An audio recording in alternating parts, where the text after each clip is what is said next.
Praise the lord. హల్లెలూయా. మన ప్రభువును ప్రియ రక్షకుడైన యేసుక్రీస్తు పరిశుద్ధ నామములో చేరువచ్చిన మీ అందరికీ వందనాలు తెలియచేస్తున్నాను. ఇంతవరకు ఆరాధన అంతటిలో దేవుడు మహిమపరుచుకున్నారు. ఈ సమయంలో దేవుడు వాక్యం ద్వారా వాగ్దానం చేస్తున్నారు.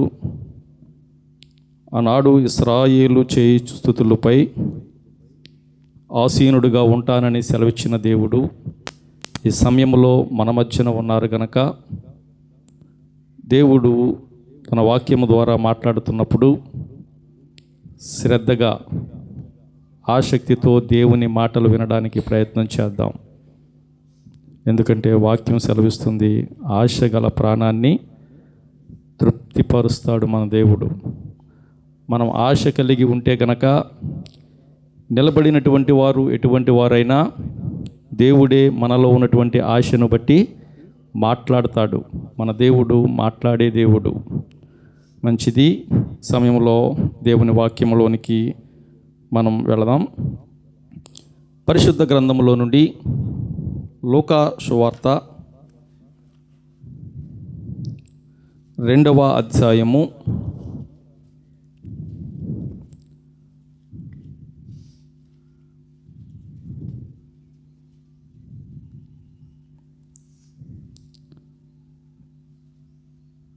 8-9 వచనాలు ఈరోజు మన ధ్యానాంశముగా చదువుకుందాం. ఆ దేశములో కొందరు గొర్రెల కాపరులు పొలములో ఉండి రాత్రివేళ తమ మందను కాచుకొనుచుండగా ప్రభువు దూత వారి యొద్దకు వచ్చి నిలిచెను. ప్రభువు మహిమ వారి చుట్టూ ప్రకాశించినందున వారు మిక్కిలి భయపడిరి. ఈ మాట ఒకసారి అందరూ నాతో కలిసి చెప్పండమ్మా. ప్రభువు మహిమ వారి చుట్టూ ప్రవేశించినందున వారు మిక్కిలి భయపడిరి. దేవుడు తన పరిశుద్ధ వాక్యమును మనందరి వినికిడిలో దీవించునుగాక. ఆమెన్. పరిశుద్ధుడైన మా తండ్రి, ప్రేమ కలిగిన ప్రభువా, మీకు వందనాలు స్తోత్రాలు చెల్లిస్తూ ఉన్నాం. ప్రభువా, ఇంతవరకు ఈ ఆరాధన అంతటిలో మీరు మాతో ఉండి మీ నామాన్ని గణపరుచుకున్న విధానాన్ని బట్టి మీకు వందనాలు ప్రభువా. ఈ సమయంలో నీ మాటలు వినాలి అని ఆశ కలిగి ఎదురు చూస్తున్నటువంటి బిడ్డలను మీరు జ్ఞాపకం చేసుకోనండి ప్రభువా. నిలబడినటువంటి నేను బలహీనుడను. నా మాటలు ఎంత మాత్రము కూడా ఎవరికి ప్రయోజనము కాదు నాయన. నా నోటికి మీరు బోరగా ఉండి నా నోటి నుంచి మీ మాటలు వినిపించి ఆ మాటల ద్వారా నాయన మేమందరము బలపరచబడడానికి తగిన సహాయము దయచేయండి. నిలబడిన నన్ను మీ సిలువ చాటున మరుగుపరుచుకోండి ప్రభువా. మంచి జ్ఞానమును, మంచి తెలివిని, ఆలోచనను అనుగ్రహించండి. బిడ్డలకు కావలసినటువంటి మాటలు ఈ సమయంలో మాకు తెలియచేయండి ప్రభువా. వాక్యము విత్తబడుచున్నప్పుడు అది మంచి నేలను పడే విత్తనము వలె ఉండడానికి తగిన సహాయము దయచేయండి. ఎందుకంటే ప్రభువా, అది ముళ్ళ కంచెలో పడితే నాయన అది ఎదగనివ్వదు ప్రభువా. త్రోవ పక్కన పడితే నాయన మొలిచినా కానీ త్రొక్కి వేస్తారు తండ్రి. నాయన ఇదిగో నా ప్రభువా, మంచి నేలను పడిన విత్తనము వలె నాయన ప్రతి ఒక్కరిని వారి వారి హృదయాలు మంచి నేలలుగా సిద్ధపరచి విత్తబడుతున్నటువంటి వాక్యము మా అందరి హృదయాల్లో ఫలించడానికి తగిన సహాయం దయచేయండి. వాక్యమును ఎత్తుకొని పోకుండా అపవాదిని, వాడి క్రియలను లయపరచండి నాయన. నీ పరిశుద్ధాత్మ సహాయము ద్వారా మాతో మాట్లాడుమని యేసు నామములో అడిగి వేడుకొనుచున్నాము తండ్రి. ఆమెన్. ప్రభునందు ప్రియమైనటువంటి దేవుని బిడ్డలారా, చదవబడినటువంటి వాక్య భాగమును మనం జాగ్రత్తగా పరిశీలన చేసినప్పుడు ఇక్కడ ఈ లూకా భక్తుడు వ్రాస్తున్నటువంటి మాట, యేసు ప్రభువు గారు జనన సమయంలో కొంతమంది గొర్రెల కాపరులు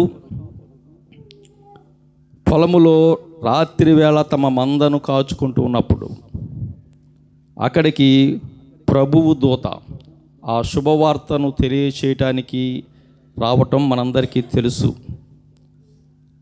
అయితే ఇది మనం ఎంతో కాలంగా వీటిని గురించి ఎన్నో విషయాలు వింటూ ఉన్నాం. పరిశుద్ధాత్మ దేవుడు ప్రేరేపణను బట్టి వీటిలో నుంచి మరికొన్ని విషయాలు తెలియచేయాలని ఆశపడుతున్నాను. అంటే క్రీస్తు జన్మలో నుండి మనం అనేక విషయాలు నేర్చుకోవచ్చు. క్రీస్తు ఈ లోకములో జన్మించడం ద్వారా మనకి ఏమి వచ్చింది, మనకి ఎటువంటి మేలులు చేకూరాయి, ఎటువంటి ప్రయోజనం కలిగింది అని పరిశుద్ధ గ్రంథంలో అనేక విషయాలు మనం తెలుసుకుంటూ వస్తున్నాం.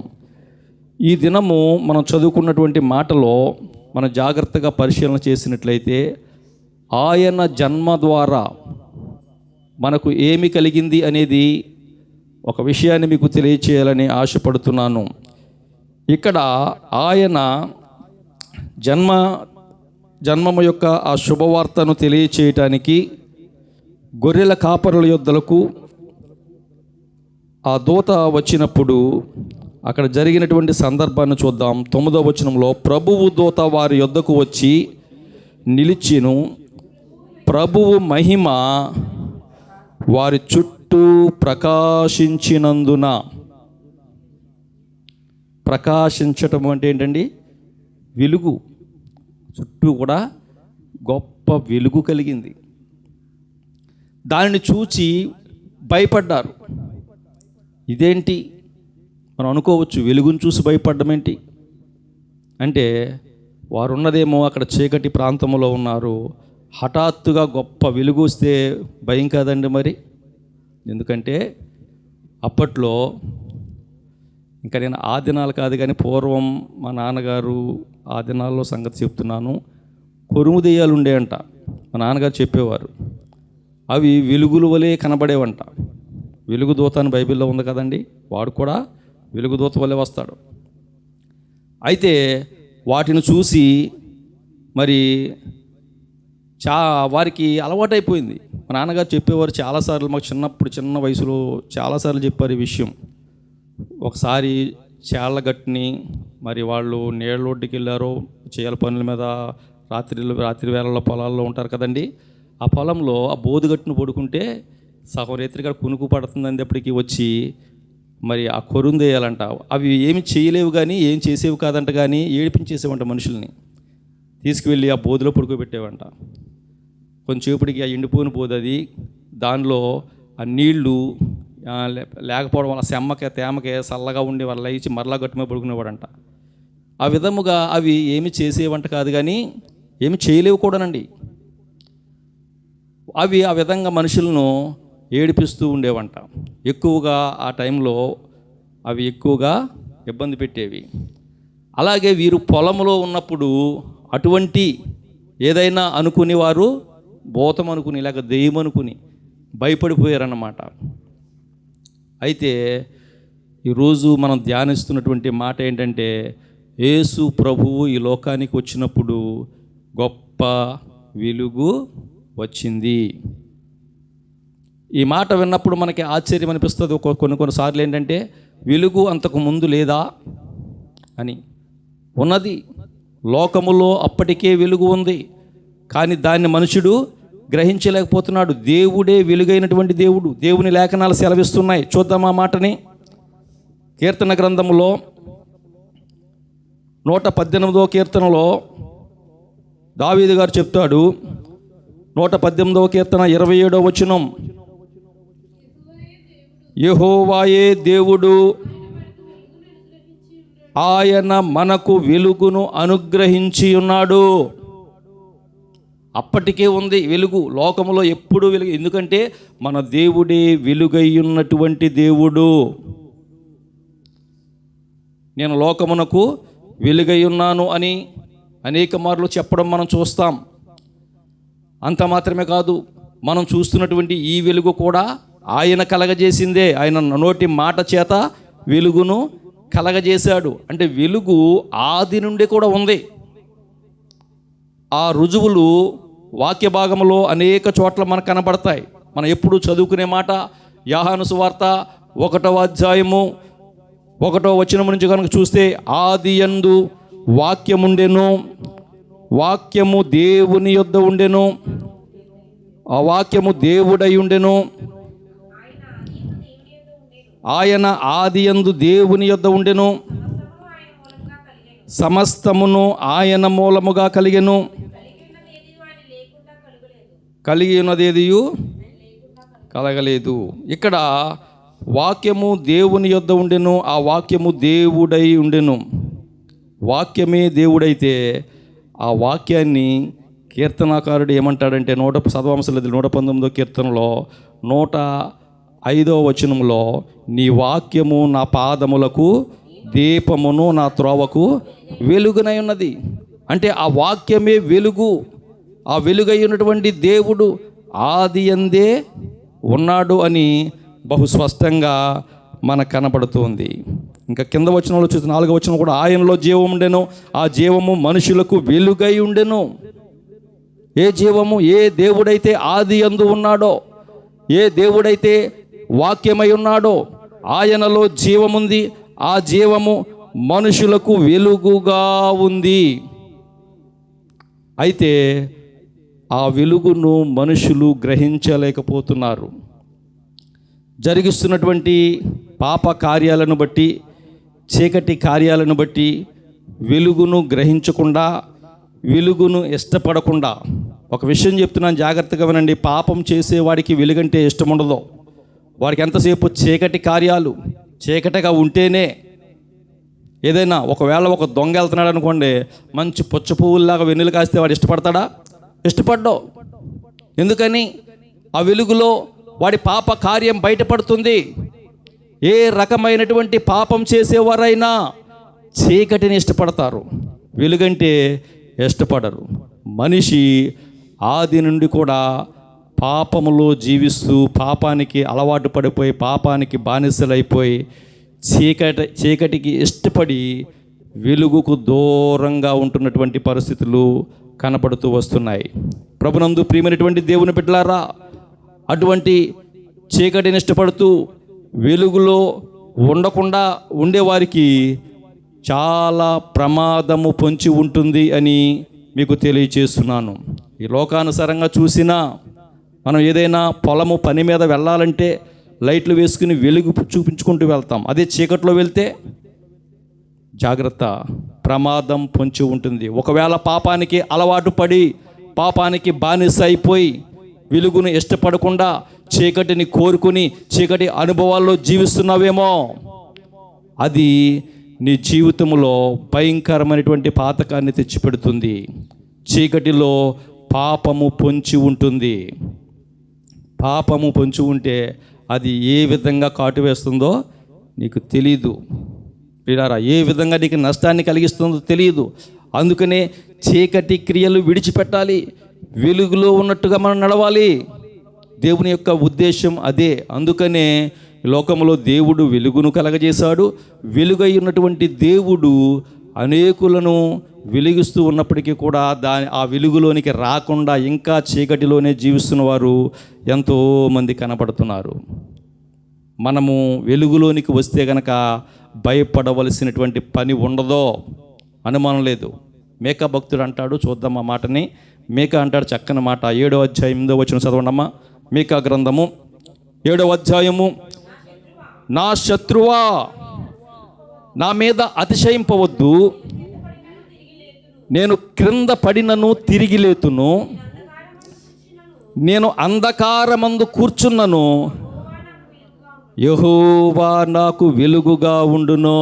ఇంకా ఎవరైతే దేవుణ్ణి అంగీకరిస్తారో, దేవుణ్ణి కలిగి ఉంటారో, దేవుణ్ణి చేర్చుకుంటారో వారు ఎంత అంధకారములో ఉన్నా భయపడవలసినటువంటి పని లేదు. ఎందుకంటే వారికి ఆయన తోడుగా ఉంటాడు గనక ఆ వెలుగును ఆయన అనుగ్రహిస్తాడు.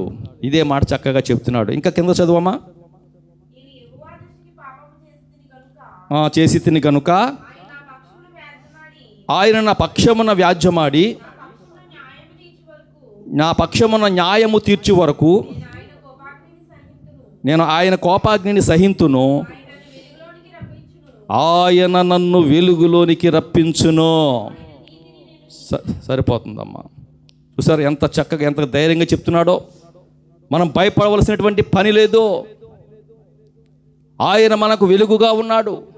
ఒకవేళ పాపములో, అంధకారంలో పడి ఉన్న ఆ పాపాన్ని బట్టి ఆయన కోపాగ్ని మన మీదకి వచ్చినా సరే, మనము ఓపికతో ఓరిమితో సహించినట్లయితే కనుక ఆ పాపము నుంచి విడిపించి ఆయన వెలుగుతో మనలను నింపుతాడు. నేను భయపడవలసినటువంటి పని లేదని ఎవరితో చెప్తున్నాడంటే శత్రువుతో. శత్రువా, ఒకవేళ నేను ఇలా అయిపోయాను, నువ్వు అతిశయింపవద్దు. నేను క్రింద పడినా తిరిగి లేతును, అంధకారమందు కూర్చున్నా కానీ యెహోవాయే నాకు వెలుగుగా ఉంటాడు, నేను భయపడవలసినటువంటి పని లేదు అని మరి వాక్యము బహు స్పష్టంగా తేటగా తెలియచేస్తుంది. ప్రభునందు ప్రియమైనటువంటి దేవుని బిడ్డలారా, ఈ వాక్యాన్ని వింటున్నటువంటి మనము చాలా జాగ్రత్తగా ఆలోచన చేయాలా. దేవుడు వెలుగై ఉన్నటువంటి దేవుడు. మనుషులు పాపములో పడిపోయి, అంధకారములో పడిపోయి ఆ వెలుగు యొద్దకు రాకుండా ఇష్టానుసారంగా దూరంగా తిరుగుతున్నప్పుడు, చీకటి అంటే ఇష్టపడి వెలుగు యొద్దకు చేరకుండా నశించిపోతున్నటువంటి పరిస్థితుల్లో ఆ అంధకారంలో ఉన్నటువంటి వారికి వెలుగు ఇవ్వడానికి మరొకసారి వెలుగైనటువంటి దేవుడి లోకానికి వచ్చాడు. ఆయన వచ్చి మొదటిగా ఆ శుభవార్త చెబుతున్నటువంటి చోటనే ఆ వెలుగు ప్రకాశింపజేశాడు. ఎందుకంటే చీకటిలో ఉన్నటువంటి నీకు నాకు వెలుగుతో నింపడానికే ఆయన ఈ లోకానికి వచ్చాడు. మొదటి కారణం అదన్నమాట, ఈ లోకానికి ఆయన రావడం. ప్రభునందు ప్రియమైనటువంటి దేవుని బిడ్డలారా, అయితే మన కొద్ది నిమిషాలు ఈ వెలుగు ఎందుకు, వెలుగుగా ఈ లోకానికి వచ్చాడు కదా ఆయన, నేను ఈ లోకానికి వెలుగై ఉన్నానని చెప్తున్నాడు కదా. అయితే వెలుగు ఎందుకొరకు అని మనం పరిశీలన చేసినట్లయితే యోహాను సువార్త 1వ అధ్యాయము 9వ వచనంలో కనబడుతుంది.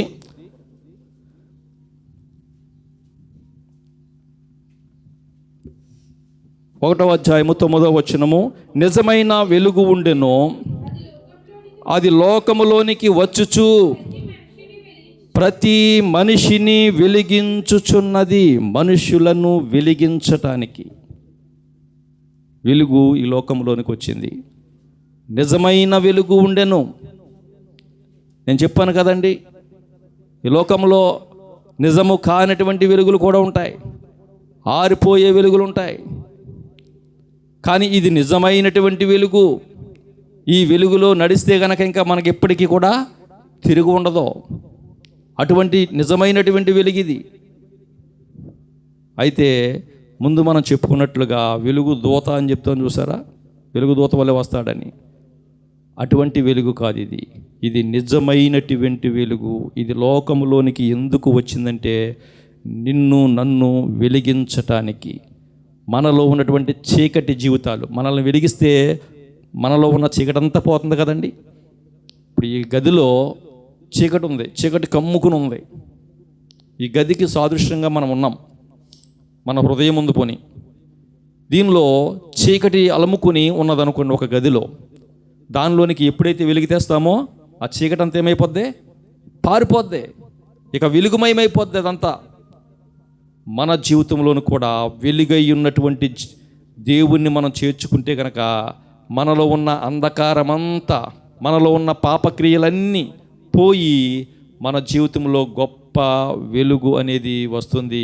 అలా వెలుగు కలిగించడానికే ప్రభువైన యేసుక్రీస్తు వారి లోకానికి వచ్చారు. అయితే మనం చేయాల్సింది ఏంటో తెలుసా? ఆ వెలుగై ఉన్నటువంటి దేవుణ్ణి మనం చేర్చుకోవాలా. మీ గదిలో చీకటి ఉంది, అయితే మనం ఏం తీసుకొస్తాం? వెలుగునిచ్చే ఆ క్రొవ్వొత్తి కానీ లేకపోతే లైట్ కానీ తీసుకొచ్చి పెడతాం, అప్పుడే వెలుగు వస్తుంది. తీసుకురాకుండా మాకు కొవ్వొత్తి ఉందిలే, లైట్ ఉందిలే అని కూడా సరిపోతుందమ్మా? లేదు. వెలుగైనటువంటి దేవుడి లోకానికి వచ్చాడు. నీలో ఉన్నటువంటి ఆ యొక్క అంధకారము, నీలో ఉన్నటువంటి ఆ చీకటి పోవాలంటే గనక మనము ఆయనను మన హృదయములోనికి, మన జీవితంలోనికి ఆహ్వానించినట్లయితే వెలుగైనటువంటి దేవుడు మనలో ఉన్నటువంటి చీకటినంతటిని పారదోలి వెలుగుతో నింపడానికి ఈ లోకానికి వచ్చాడు. మొదటి ప్రయోజనం అది. మన జీవితాల్లో వెలుగుతో నింపుతాడు. ప్రియా దేవుని బిడ్డలారా, మరొక మాటను చూసినట్లయితే యోహాను సువార్త 36వ అధ్యాయం, యోహాను సువార్త 12వ అధ్యాయంలో 36వ వచనంలో కనపడుతుంది. 36వ వచనం, మీరు వెలుగు సంబంధులగునట్లు వెలుగు ఉండగానే వెలుగునందు విశ్వాసం ఉంచాడని. సమయం ఉండగానే చక్క పెట్టుకోమంటారు చూసారా, సామెత చెప్తారు కదా. ఈ లోకానికి వెలుగైనటువంటి దేవుడు ఈ లోకానికి వచ్చాడు.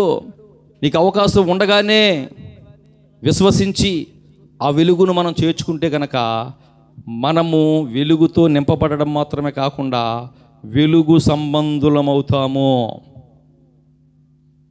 అర్థమవుతున్నాయండి నా మాటలు మీకు? వెలుగు సంబంధులం అంటే వెలుగుతో నింపబడినటువంటి వారు ఎక్కడికి వెళతారో, వెలుగుతో నింపబడినటువంటి వారు ఏ ప్రయోజనం పొందుకుంటారో, వెలుగుతో నింపబడినటువంటి వారికి ఎటువంటి ఉపయోగాలు ఉన్నాయో అవన్నీ కూడా మనకు కూడా ప్రాప్తిస్తాయి. ఎందుకంటే మనము కూడా ఇప్పుడు చీకటి సంబంధం కాదు. ఆ వెలుగును చేర్చుకున్నాము కనుక, ఆ వెలుగునందు విశ్వాసం ఉంచాము కనుక మనము కూడా వెలుగు సంబంధులమే అయ్యాము. ఇక వెలుగు సంబంధులకు కలిగే ప్రయోజనాలు ఏంటో అవన్నీ కూడా మనకు కూడా వస్తాయి. ప్రభునందు ప్రియమైనటువంటి దేవుని బిడ్డలారా, ఒక్కసారి ఆలోచన చేద్దాం. మనం చీకటి సంబంధులుగా ఉన్నామా, వెలుగు సంబంధులుగా ఉన్నామా? ఈరోజు మనల్ని మనం పరిశీలన చేసుకోవాలా. ఒకవేళ చీకటి సంబంధులుగా ఉంటే గనక చీకటిలో భయం ఉంటుంది, చీకటిలో పాపము పొంచి ఉంటుంది, చీకటిలో మరణము దాగి ఉంటుంది. అది ఏ నాటికైనా నన్ను కూడా ఆ చీకటిలో నడిచిన ప్రతి వారిని కూడా లయపరుస్తూ ఉంది.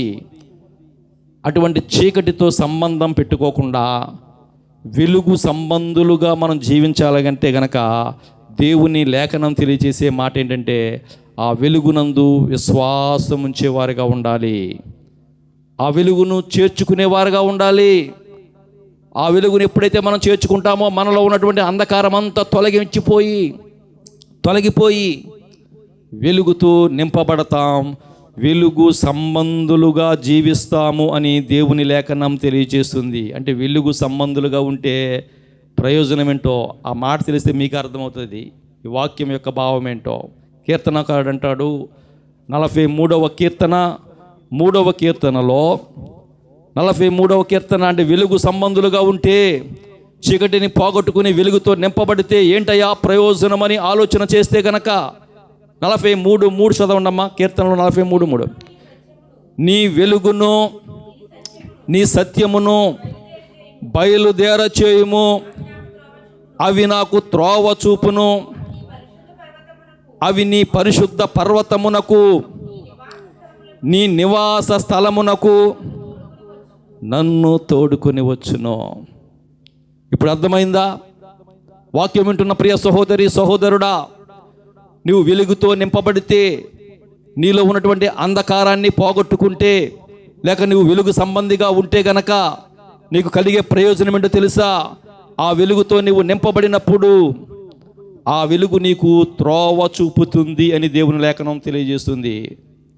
ఆ త్రోవ ఎక్కడికయ్యా అంటే నీ పరిశుద్ధ పర్వతమునకు, అంటే దేవుని యొక్క నిత్య రాజ్యానికి వెలుగు చూపేది ఆ వెలుగే.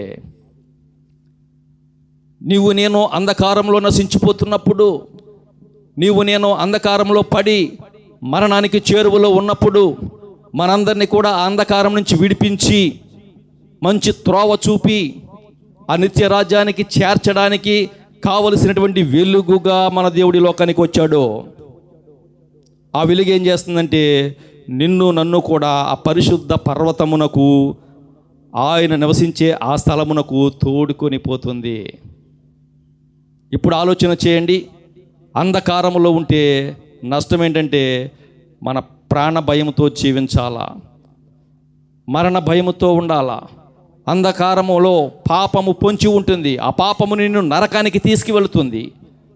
అలా కాకుండా నీవు వెలుగుతో నింపబడితే గనక ఆ వెలుగు నిన్ను వెలుగుమయముగా చేసి నీలో ఉన్నటువంటి అంధకారాన్నంతటినీ పోగొట్టి దేవునితో సంబంధాన్ని చేకూరేటట్లు చేసి ఆ వెలుగు సంబంధులుగా మనం ఉంటే గనక ఆయన నిత్య రాజ్యానికి, ఆయన నివాస స్థలానికి వెళ్ళడానికి త్రోవను చూపిస్తుంది. ఎంత గొప్ప ప్రయోజనం!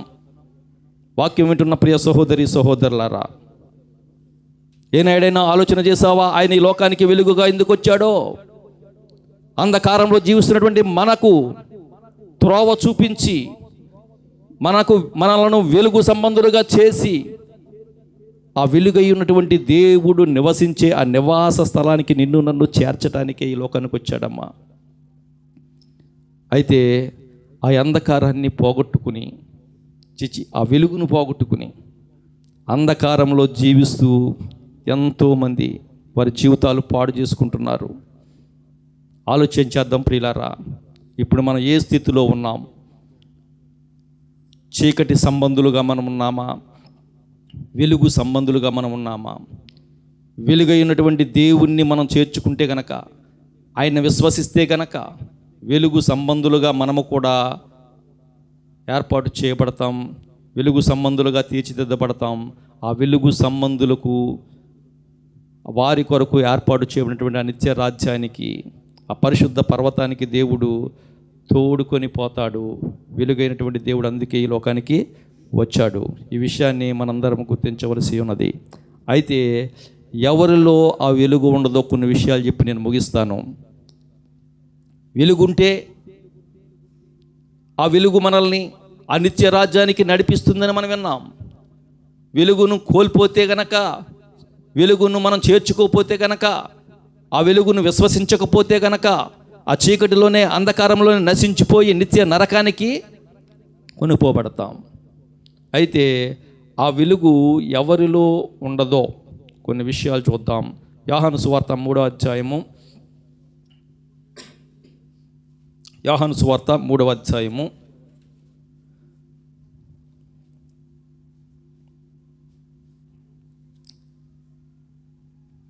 20వ వచనం చదవమ్మా. దుష్కార్యము చేయు ప్రతివాడు వెలుగును ద్వేషించును, తన క్రియలు దుష్క్రియలుగా కనపడకుండానట్లు వెలుగునొద్దకు రాడు. ఎవడు వెలుగునొద్దకు రాడంటే దుష్క్రియలు అంటే చెడ్డ క్రియలు. ఎవరైతే చెడ్డ క్రియలు లేక చెడ్డ కార్యాలు చేస్తారో వారు వెలుగును ద్వేషిస్తారు. వెలుగంటే ఇష్టం ఉండదు వారికి. నేను చెప్పాను కదండి ఇందాక, వెలుగంటే ఇష్టపడరు. ఎందుకంటే వారి దుష్క్రియలు, వారు చేసినటువంటి ఆ చెడ్డ కార్యాలు వెలుగులో కనబడకుండానట్లు వాడు వెలుగు యొద్దకు రాడు. అంటే ఎవడు చీకట్లో ఉంటాడంటే దుష్క్రియలు చేసేవాడు. పై వచనంలో కూడా చూడండి, 19వ వచనంలో కూడా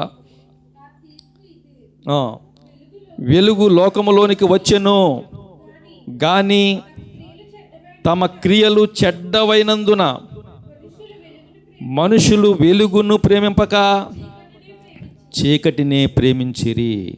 చాలామంది జీవితాల్లో ఇదే జరుగుతుందండి. వెలుగు లోకంలోనికి ఎప్పుడో వచ్చింది. ఆది నుండి కూడా వెలుగైనటువంటి దేవుడు ఉన్నాడు. అయితే ఎందుకని ఆ వెలుగులోకి రాలేకపోతున్నారంటే, వెలుగులోకి వస్తే వారి యొక్క చెడ్డ క్రియలను విడిచిపెట్టవలసి వస్తుంది కనుక. చెడ్డ క్రియలు చేసే వారందరిలో కూడా ఇప్పుడు ఏముంటుంది? చీకటే ఉంటుంది, వెలుగు ఉండదు. ఎందుకంటే వారు వెలుగు యొద్దకు రారు. ఆ చెడ్డ క్రియలు విడిచిపెట్టడం ఇష్టము లేక, ఆ దుష్క్రియలు మానుకోవడం ఇష్టము లేక వెలుగునొద్దకు రావడానికి ఇష్టపడరు గనుక వారి జీవితంలో చీకటి నిండుకొని ఉంటుంది. ఎవరైతే వెలుగై ఉన్నటువంటి దేవుణ్ణి విశ్వసిస్తారో, ఎవరైతే ఆ వెలుగైనటువంటి దేవుణ్ణి వారి హృదయంలో చేర్చుకుంటారో వారి జీవితము వెలుగుమయమై ఉంటుంది. మరొక మాట చూస్తే ఎవరిలో వెలుగు ఉండదో చూస్తే కనుక మత్తయి సువార్తలో కూడా మాట ఉండదు. చూడమ్మా, మత్తయి సువార్త 6వ అధ్యాయము 23వ వచనం. ఎవరిలో వెలుగు ఉండదో, నీ కన్ను చెడినదైతే నీ దేహమంతయు చీకటిమయమై ఉండును. ఎవరికి వెలుగు ఉండదంటే ఎవరి కన్నైతే చెడినదిగా ఉంటుందో. కొంతమందికి ఎవరైనా వారి కళ్ళకు బాగుపడినట్లుగా కనపడితే ఇష్టం ఉండదు. వారి కళ్ళు ఏం కాదు, మంచి కళ్ళు కాదు రెడీ అంటారు కదా. కన్ను చెడడం అంటే ఓర్వలేనటువంటి కన్నులు, మంచిని సహించలేనటువంటి కన్నులు, మంచిని చూసి మరి బాధపడేవారు చాలామంది. మంచి జరుగుతున్నప్పుడు చూసి వారు మనసులో నొచ్చుకుంటారు, అంతేగాని సంతోషపడరు చాలామంది. వారి కన్నులు ఎటువంటివంటే చెడ్డ కన్నులు.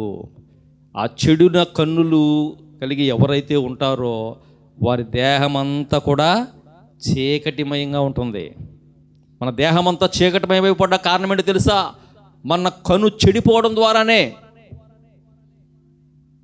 ఒక మాటలో చెప్పాలంటే కన్నులతో పాపం చేసి చాలా భయంకరమైనటువంటి పాతకాన్ని పొందించుకున్నటువంటి వారు బైబిల్లో ఎంతోమంది ఉన్నారు. సంసోను మనందరికీ తెలుసు, గొప్ప దేవుడు ఏర్పరుచుకున్నటువంటి వాడు, నాజీరు చేయబడినటువంటి వాడు, దేవుని బలాన్ని పొందుకున్నటువంటి వాడు. అటువంటి వాడు భయంకరంగా కన్నులు ఓడబెరికి చంపివేశారు. కారణం ఏంటో తెలుసా?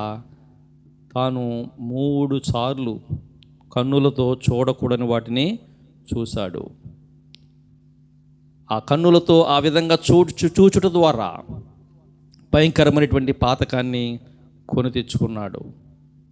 ప్రియులారా, ఎవరైతే వారి కన్నులను చెడిపోయినవిగా చేసుకుంటారో వారి దేహమంతా కూడా చీకటిమయమైపోతుంది. ఈ వాక్యం యొక్క ఉద్దేశం అది. ఎప్పుడు మనిషికి వెలుగుండదో, చీకటిలో ఎప్పుడు ఉంటాడో మనం ఆలోచన చేస్తే, ఎవరైతే వారి కన్నులను జాగ్రత్తగా కాపాడుకోలేకుండా వారి కన్నులను చెడిపి వేసుకుంటారో వారి దేహమంతా కూడా చీకటిమయమైపోతుంది. దావీదు జీవితంలో కూడా దావీదు గారు గొప్ప వేదనను దుఃఖమును అనుభవించడానికి కారణం ఏంటంటే ఆ చూపే. చూడకూడనటువంటి దృశ్యాన్ని చూశాడు. ఆ చూడడం ద్వారా తర్వాత పశ్చాత్తాపం పొంది దేవుని ఆశీర్వాదాన్ని పొందుకున్నా కానీ భయంకరమైనటువంటి మూల్యాన్ని చెల్లించుకోవలసి వచ్చింది. కారణం ఏంటో తెలుసా? ఆ చూపు పాడైపోవటం బట్టే. ఎప్పుడైతే మన చూపు పాడైపోతుందో, మన చూపు చెడినదిగా ఉంటుందో, మన దేహం అంతా కూడా చీకటిమయమైపోతుంది. ఇక వెలుగు ఉండదో. దేవుని వాక్యం చెప్పే మాట.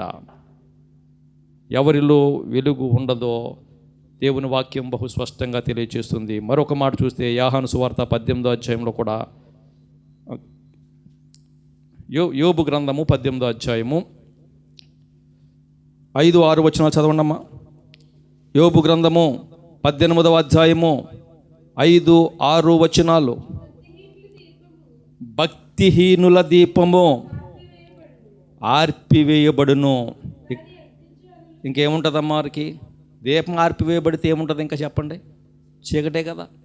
వారికి వెలుగు ఉండదు. కారణం ఏంటో తెలుసా? వారికి కలిగినటువంటి భక్తి జీవితాన్ని బట్టి. ఆ భక్తిహీనత కలిగి ఉండడం ద్వారా, భక్తి జీవితం వారిలో లేకపోవడం ద్వారా వారి యొక్క దీపము ఆర్పివేయబడుతుంది. నీ భక్తి జీవితం ఎలా ఉంది? ఒకవేళ భక్తిహీనత కలిగి ఉంటే గనక దేవుని లేఖనం తెలియచేసే మాట ఏంటంటే వారి దీపము ఆర్పివేయబడుతుంది. ఇక నీ జీవితంలో వెలుగు ఉండదో, చీకటే. ఆ చీకటి ఎంత ప్రమాదకరమో విన్నాం. ఆ చీకటి నరకానికి తీసుకువెళ్తుంది.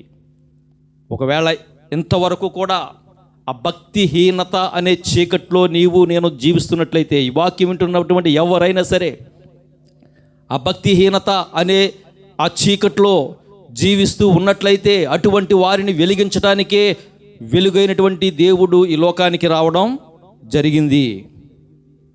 ఒకవేళ ఇంతవరకు భక్తిహీనత కలిగి జీవించావు, నీ జీవితాన్ని చీకటిమయం చేసుకున్నావు, నీ జీవితంలో వెలుగు లేకుండా అనేక నష్టాలకు గురైపోయి పాడైపోయిన స్థితిలో నీవు ఉన్నావు. ఇంకా నీవు నరకానికి అప్పగించబడక ముందే, నీ జీవితం అంతం కాకముందే ఈ లోకానికి నీకు నాకు వెలుగునివ్వడానికి వచ్చినటువంటి ప్రభు అయిన యేసుక్రీస్తు వారిని నువ్వు చేర్చుకున్నట్లయితే గనక నీలో ఉన్నటువంటి చీకటి అంతటిని పారద్రోలతాడు. ఆ వెలుగైనటువంటి దేవుణ్ణి నీవు విశ్వసించినట్లయితే గనక వెలుగుతో నీకు సంబంధము ఉంటుంది. ఆ వెలుగు నన్ను కూడా ఆ ఉన్నతమైనటువంటి ఆ నిత్య రాజ్యానికి, ఆ పరిశుద్ధ పర్వతానికి, దేవుడి నుంచి నివసించే నివాస స్థలానికి త్రోవను చూపి నడిపిస్తుంది. విశ్వసిస్తున్నావా? లేక ఇంకా అదే భక్తిహీనతలో, అదే కన్ను చెడిపోయినటువంటి పరిస్థితుల్లో జీవిస్తున్నావా? ఆలోచన చేయాలి ప్రియులారా. చివరిగా మరొక మాట చూసుకుని ముగించుకుందాం. మొదటి యోహాను వ్రాసిన పత్రికలో, మొదటి యోహాను వ్రాసిన పత్రిక 2వ అధ్యాయము 9వ వచనాన్ని చదవండమ్మా. వెలుగులో ఉన్నానని చెప్పుకొనుచు, ఏంటంట? వెలుగులో ఉన్నానని చెప్పుకొనుచు తన సహోదరుని ద్వేషించువాడు ఎప్పటి వరకు కూడా చీకట్లోనే ఉన్నారు. చాలామంది అనుకుంటారు, నేను వెలుగు సంబంధిని అనుకుంటాడు. నేను దేవుని సన్నిధికి వెళ్తున్నానో, దేవుణ్ణి అంగీకరించానో, దేవుణ్ణి కలిగి ఉన్నానో అని చెప్పుకుంటాడు. అలా చెప్పుకుంటూ ఉండి కూడా ఎవరైనా తన సహోదరిని కానీ తన సహోదరుని కానీ ద్వేషించినట్లయితే వాడు ఇంకా చీకట్లో ఉన్నట్లయితే. ఒకవేళ అటువంటి అనుభవాలు ఈ వాక్యం వింటున్నటువంటి ఎవరిలో అయినా ఉంటే గనక అనుకోవచ్చు, నేను పాపమే చేయడం లేదు, నేను వెలుగులోనే ఉన్నానని నువ్వు అనుకోవచ్చు. కానీ ఇటువంటివి కూడా నీవు చీకట్లో ఉండేటట్లుగా చేస్తాయి. నేను వెలుగులో ఉన్నానని చెప్పుకుంటూ కూడా నీ సహోదరిని నువ్వు ద్వేషిస్తే గనక ఇంకా నీవు చీకట్లో ఉన్నట్లే. నీవు ఆ వెలుగు సంబంధవు కావు. నువ్వు వెలుగుతో నింపబడినటువంటి వాడువు కావు. ఆ వెలుగు నీకు త్రోవ చూపదో, ఆ నిత్య రాజ్యాన్ని నడిపించదో. వాక్యం వింటున్న ప్రియ సహోదరులారా, ఈ దినము దేవుడు తన వాక్యము ద్వారా సూటిగా మనతో మాట్లాడుతున్నాడు.